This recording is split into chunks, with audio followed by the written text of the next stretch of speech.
Alright, now we're going to make some relationships to link these tables together. So the tools, relationships, we'll add them all in,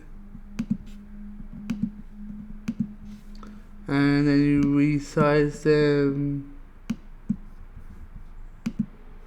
Okay, so now we're going to link customer ID and customer ID.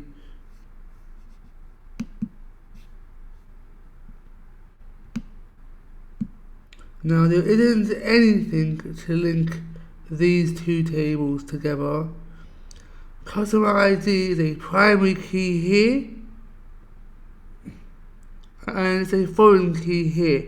A foreign key is when a primary key appears in another table.